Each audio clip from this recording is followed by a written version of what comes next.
How you doing today? I coming to you from my den with the Reds wall behind me, and I want to say I wasn't expecting to um, make another video for this Sunday, the 28th of June. First of all, let me say this: the reason there was no video last week, um, well, it was because of Bill's passing, and um, I just want to say I really I lost a dear friend, and it occurred late Thursday night, Friday morning, and I spent time with the family Friday, Saturday, Sunday after church, and then of course the funeral on Monday. But Friday, Saturday, and Sunday, if I'm being honest, I didn't even really feel like going to church, and I was struggling with that, and so I didn't make a video. I hope that you all understand that, and I think that the service on Monday was good, and I think that it was fitting, and I appreciate your understanding in that. I do want to say to continue to pray for Bill's family, and for Sandy and the grandkids, and the children, and the girls. I ask that you pray for them as time has gone on, and now they have to figure out how they're going to get by from day to day. They really need our prayers. With that in mind, I also want to ask you to pray for some things on our prayer list. We mentioned last week Felicia's brother-in-law, Jim Hollis. He fell and broke his hip, and he's been in the hospital. Felicia told me that he got out, but he is using a walker, and he's having a tough time getting around, so I ask you to pray for his recovery. We also talked about Christina was going to have a visit, or a doctor's visit, an appointment this past week. She did. Everything, all the tests were good. They showed no issues, no residual cancers or anything like that. She's still having some issues with weakness and fatigue, so I ask you to remember her in prayer. Karen Denton asked me to pray for her nephew, Ken, who lives in Mississippi. She wasn't real sure of all the needs that he has, but was very ill and needed our prayer, so I ask you to remember Ken in prayer. Pray for Scotty. Scotty had his surgery on Friday, and I ask you to pray for him and his recovery, and what the future holds for him physically and with the doctors, and ask you to remember him, lift him up in prayer. I ask you to pray for Donna Robbins. Remember to pray for her and her treatments, and let's get her through the second half of those treatments and continue to pray for her. Doug's doing really well. Seen Doug out a couple of times this week, and I'm thankful for that. I'm thankful that he's able to. He still needs to gain some weight and some strength if they're going to do anything future surgery-wise or procedure-wise. So I ask you to pray for him in that. But he is doing much better, and appreciate the prayers, and ask you to continue to pray for him. And then Evelyn told us last week that she will have to have dialysis, and so ask that you would pray for her and remember her at this time in that process. And I ask that you remember that. But I do want to say to you as a church, thank you. Thank you for your help and the food and your time and your consideration for the funeral for Bill. I know we jokingly talked about Bill and asking for the kind of ham he wanted at the funeral. But I know jokingly we said those things, but I just want to say to you, I appreciate what you've done. I appreciate what you do. I thank you for it. And I know the family did. And the food that they took home, I went over there after the funeral, and trust me, a lot of people who felt like they couldn't eat earlier, they were all at Sandy's house, and very thankful that the food was there, and it didn't go to waste, I promise. And I appreciate your generosity and your caring in that. And, you know, it's a morbid thing to say this, but it's good to know that when we come to that portion of life, if you will, that our family as a church is going to take care of things on that end, and I greatly appreciate it and want you to know that. So, you all know the purpose of the video today. It comes down to Wednesday. Brent told me that he called me and he said, we just got a text from Drew's baseball practice that there are 5 active new cases of COVID in Hobart, and they were canceling baseball practice because of that. And they were going to look at it down the road and see what they would do. So at that time, I hadn't heard that there were 5 cases of COVID. And quite frankly, everything involved this week, the funeral, just my dealing with it. I wasn't very connected to information and news as far as that's concerned. And so I didn't know anything about it. I started asking people, and they said, yes, they had heard of this and this. But at that time, mostly it was rumors. But by Friday, Jerry Williams and I had talked. We had talked to some other people. We'd been to the doctor's office, and I'm being coy on purpose. I'm not saying who gave us the information because I'm not sure they want us to say that. But the information did come from the doctor's office, and yes, there were confirmed cases of COVID, and I knew of one, and then I heard of another, and I'm sure that you do too, and I'm sure that you know that, and some of them maybe you work with, and then I saw, while I was spending time with Bill's family, his grandson still goes to Snyder Schools. His mother showed me the text the day of the funeral when we were at the house after the funeral, and how that Snyder has cases and they've had to shut down their summer workout program. So I know it's in the area, but then to find out that it's here gives us a whole new level of concern over exposing people to the virus. And so I went back and forth and was in a quandary and didn't know what to think and what to do. But ultimately, I want to do what's safest for everyone and how everyone feels safest. And so this works. And we don't know what the next few weeks will hold, but just ask you to pray about the situation. Don't make it a point of talking about and gossip, but pray about those people that do have cases, and pray for them, and pray that this thing doesn't explode here in rural America, as it seems like it's trying. And so just ask you to remember those things in prayer also. You know what's really big because of the shutdown, and, well, let's be honest, the way 2020 has gone? You sit back and you think about 2020, and you think about all the things that have happened, and it just seems like, I know people have thrown out that phrase, the end of the world, but it just seems like we are, every day we wait with what's next. What's today going to bring? What are we going to hear about today? What bad thing are they going to tell us about? And I know we can't go through life that way, but it just seems that way this year. And because of all of that, something that's really big, both through apps and through websites, and I've seen some TV commercials about both the apps and the websites.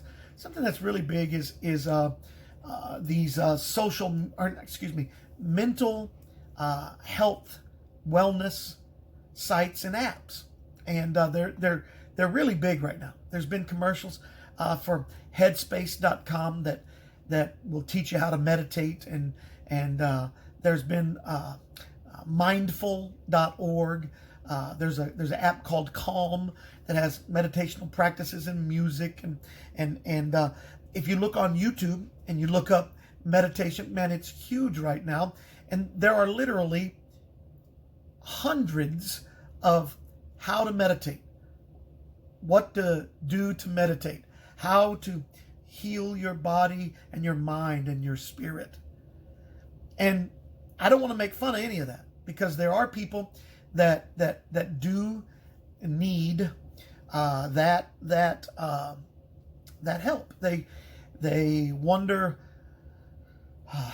what's going to happen with their job, if they're going to have a job, if they're going to be able to go back to work. They wonder how they're going to pay their bills, and all those things start to mount up, and they start to really affect us. And so something that's big right now, and people seem to be capitalizing on it. I'm kind of cynic about it, because I feel like people are capitalizing on other people's misfortune. But I want to say to you that I know it's real, and I don't want to make fun of it. And if you have used these apps, or if you use them, I don't want you to feel like I'm putting you on the spot or making fun of you. I have no idea if anybody does. I read a verse that I'm going to use later. I read a verse in my devotions, and the verse got me to thinking about this, and I got to thinking about how it's so prevalent today. And so I wanted to talk to you about this, and it's a good thing. The Bible itself tells us to meditate. The Bible tells us to meditate on the Bible. You know, the Joshua 1:8 and Psalm 1:2 both say to meditate on His Word, on the law, on the Bible, day and night. And we are supposed to meditate. And so it's a good thing. And I don't want anyone to think that what I'm saying is, oh, you guys should get away from that. That's terrible. Those are wicked sights. I'm not saying that. I'm not. But I want you to be careful with what you meditate about. See, because the Bible tells us to meditate on God, on His works, on His Word. But these sites, they try to get us to meditate and to focus on other things. They try to get our mind off of the things that are distracting us and weighing us down, and get us to focus on things that I don't know how they really are a help. I'll explain more, but meditation's good. We just have to make sure that we are meditating on the right thing. You know, Paul told Timothy in 1 Timothy 4 to meditate on the things of God. And he told him to meditate on these things daily. Let people see that you are meditating on these things, how good God has been to you.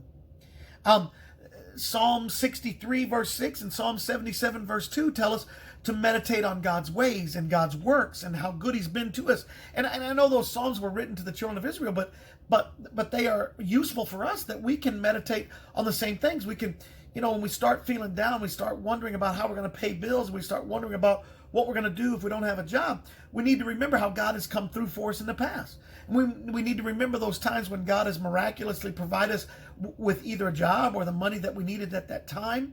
And we need to rehearse in our mind the goodness of God and meditate on those things. You know, Psalm 19 and verse 14 says, "Let the words of my mouth and the meditation of my heart be acceptable in thy sight, O Lord."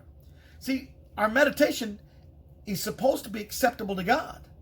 So once again, I know these things are prevalent, and I know a lot of people are having worries, fears, concerns about these things. And here I am making a video again because we hear that there are 4 or 5 cases in Hobart, and we then get concerned about our well-being, and rightly so, and we should be safe. But then they lead us to meditate on things that might not be any help at all. And forgive me, I got my notes down here, and I'm trying to watch that and watch this, but the problem is, are we meditating on the right things? When we lived in Iowa, we lived in a little town in southeast Iowa called Fairfield. Fairfield had a junior college back in the day, back in the 60s into the early 70s, called Parsons College. And what happened was, the college appeared in a Playboy article about the biggest party schools in the nation. And the town fathers, the town council, they didn't like that. They didn't want that kind of reputation. They didn't want that to be known about their town.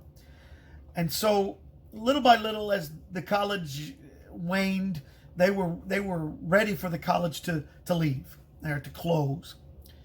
But then they had this campus that they needed somebody to come in and fill. Well, you remember when the Beatles came to America and they brought with them their yogi? That's what they called him. Their guru. His name was Maharishi Yogi or something like that. Okay. Well, the followers of this man and the followers of the early Transcendental Meditation Movement, or TM, they wanted to establish a school, a place of learning. And Fairfield had this college open. So let's go ahead and ask them to come. So they did. And at first it was called Maharishi International University. And lately it's known as Maharishi University of Management. But regardless, there was a dome that they had built there that was used as a gymnasium when it was a college. And they since have built another dome. They will tell you that it's the geocentric center of the universe, and that those domes are, because of that, there's these forces there, these forces that if they meditate in those places, then those meditations will be better and stronger and have more lasting effect. They believe and practice transcendental meditation, and that is. They're given a chant word, and they go in 2 times a day, and they sit and they just let their themselves calm and their mind calm, and they sit there cross-legged on a rug, and they hold up their palms upward, and they chant this thing that they've been given. I'm purposely not chanting a word because I don't want to, I'm supposed to be giving you a sermon. I'm not going to do that. But I was coaching Little League, and I was talking to one of the kids on my team, and I asked him about it one time, and he said, well, they give you a control word. And I said, well, what's yours? And he said, ing. And I said, what? And he said, it's ing. I said, that's not even a word. He said, I know, it doesn't have to be. It's just something to settle your mind and calm you. And then you get so deep in meditation and thought that you might transcend time and space, and you might actually float above yourself and see yourself sitting there meditating. And because of that, they talk about how they think they can float and all these things. Listen, I know that kind of meditation is not going to get you anything, but it illustrates my point that not all meditation is a good thing, and not all meditation is going to settle your mind and make you well and better. It's not going to work. And I want to say to you that one of these websites, one of these apps, Headspace, there's a little video that you can go to. You can check it out yourself. There's a little video that talks about it likens it to sitting on the side of the road and watching traffic go by. And your whole purpose is just to watch traffic go by. And the traffic, the cars, represent thoughts and feelings. And what generally happens is, as we're sitting there watching the traffic go by, we start to, our mind wanders. And then one of these thoughts or feelings go by that we don't like, and we want to grasp that, we want to hold on to that, we want to bring that down and chase it down, and then in all of our distracted running around, we're not meditating at all. And what we need to remember, according to this, is that we need to sit there and just calmly be at one with our thoughts and our feelings. Listen, that might provide somebody with some help. I'm just going to say it this way because it won't be critical. It wouldn't help me, okay? But it might provide somebody with some help. But if you are meditating on God, and if you are meditating on His Word, and if you are rehearsing in your mind the way that He's been good to you and the way that He's blessed you, then meditation can be a great thing. You see, meditate means to think deeply or carefully and to focus one's mind for a period of time. That's all it means. To think deeply or carefully about something and focus your mind on something. So you've meditated and not even known it. You've meditated on what are you going to make for supper. You know, you didn't put a hold on it, I hope, but you have meditated on that. You've thought a lot about, well, so-and-so doesn't like this, and so-and-so doesn't like carrots, and this kid doesn't like this. And so you've meditated and not even known you were, all right? But in the Bible, meditate, especially like Psalm 1 and verse 2. And in his law doth he meditate day and night. That's what it says, right? The word there, the Hebrew meaning of the word is to chew the cud. Now, we're not going to get gross here, but it refers to how a cow eats. And a cow in its multiple stomachs eats and then has to chew that up again and eat it again so that it can digest, because it doesn't have the digestive system that we have. So that's why you'll see cows out in the field constantly chewing grass that they chewed up hours ago, but they are chewing the cud, bringing that back up and chewing it again. Now, yes, that's a gross thought, but that's what the word means in the Bible, in our Bible, in the Hebrew. That word that we use as meditate or ruminate, that word means that we chew the cud, that we take a little bite, we think about it, we chew on it, and then later on in the day, we chew on it again, say, hey, it also applies this way. And then later in the day, we chew on it again, say, hey, I didn't think about this. And that's how we're supposed to read our Bible and meditate on what it says. And if we're doing that, and if we're constantly refreshing ourselves with what God does for us and what God says in his word and how good God is to us, then we have the benefits of biblical, scriptural, godly meditation. Philippians 4, Paul says this: finally, brothers, whatever is true, whatever is honorable, whatever is just, whatever is pure, whatever is lovely, whatever is commendable, if there be any virtue or excellence, if there be any praise, think on these things. See, the Bible knew way back then that we were going to need something to think about and meditate on, because otherwise we would sit around and think on if there be any doom and gloom, if there be any worry, if there be any fear, if there be any cause for alarm, if there be anything that we can sit and think about. And if we do that, then we give into that and we forget that God's told us, no. Think on the good things. Think on me. Think of where I've delivered you in the past. Think about what my word says about this. Think about this Bible lesson. Think about this Bible story.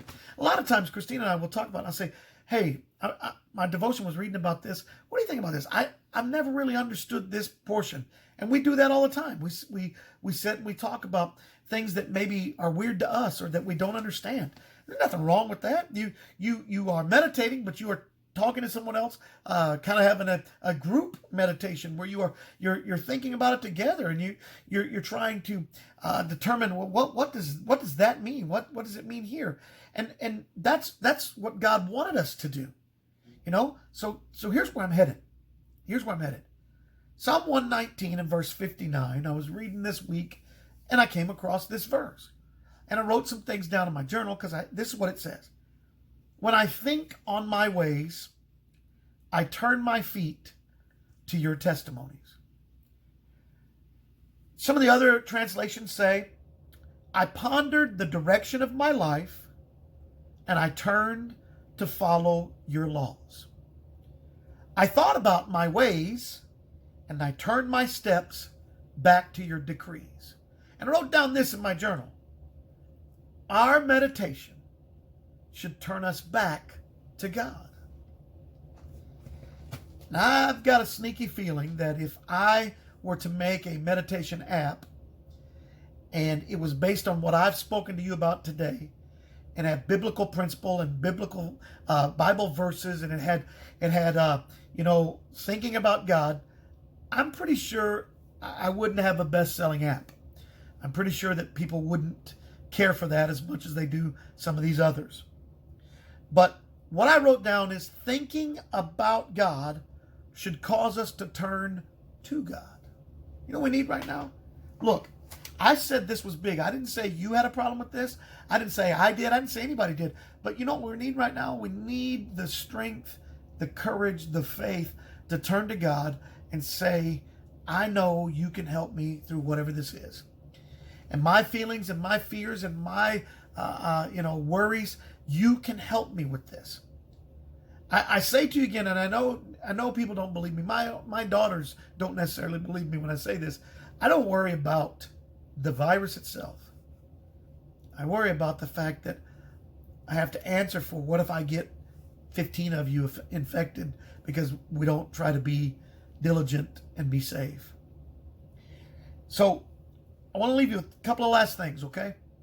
Isaiah 26 and verse 3 says this: You keep him in perfect peace, whose mind is stayed on you, because he trusts in you.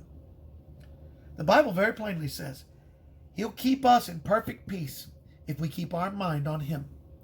If we trust and believe him, he will keep us in perfect peace. Doesn't say that coronavirus will go away. Doesn't say that our worries will go away. Doesn't say that all of the nonsense that's going on in our country today, and the protests and the riots and the hatred and the evil feelings towards one race towards another, doesn't say that that's going to all go away. No, but it does say that he will keep us in perfect peace, and we will learn to have some peace with it and learn to be able to live with it. Saw a friend of mine yesterday, Walmart. Talked to him through the car window, didn't even get out because of the news of cases in Hobart. And she said, I know it's real. We just need to find a way to live with it. Find a way to come to terms with this and live with it. And part of that is spiritual. Our mind could be in perfect peace if we just stay on him. I'm saying meditation is good. I hope you are. I hope you practice daily meditation. But we got to be meditating on God. And I'm saying to you that I've given you a lot of Bible today, but our meditation should turn us back to God, not away from him to some nonsensical way to deal with all our worries and fears and to chant some ing and to think that that's going to fix anything. That we're going to rise above our body and going to look down and see ourselves meditating, and that's somehow going to give us some clarity and some thought on this. You know what? You might do that. And my experience is tomorrow they're still going to release how many numbers there were for the virus.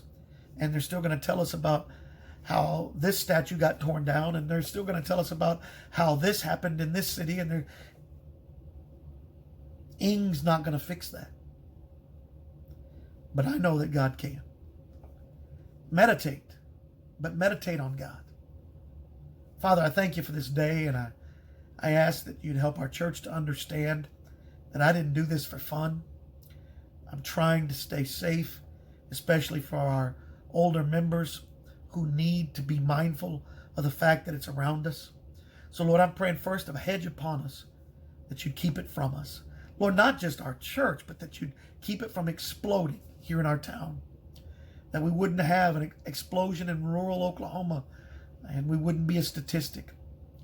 But Lord, I pray that no matter what those numbers say, I pray that you would help us to meditate on you and how good you are and what you've given us in your word and the promises that you've shown us. And Lord, I pray that we'd use those to help us to have a clear mind. Lord, I ask that you'd be with all those we mentioned on the prayer list. I pray for Scotty, Lord, you'd strengthen his body, heal him. I pray for Doug that you'd heal him completely, that he could be able to have another procedure if that's what he chooses. Lord, I pray for Evelyn. I pray that you'd heal her body and that the dialysis would do what it's supposed to. Lord, I pray for Karen's nephew. I pray for Felicia's brother-in-law, Jim. I pray, Lord, that you'd bless each and every one of these things that we mentioned, that you'd have your hand upon them. Lord, we ask that you'd work in a mighty way. And Lord, I pray for Bill's family, that you'd bless them again. Bless them in a way that I wasn't able. We thank you for it. We ask these things in your name. Amen. Hey, we'll see what the next few days hold. God bless you. I hope you have a great day.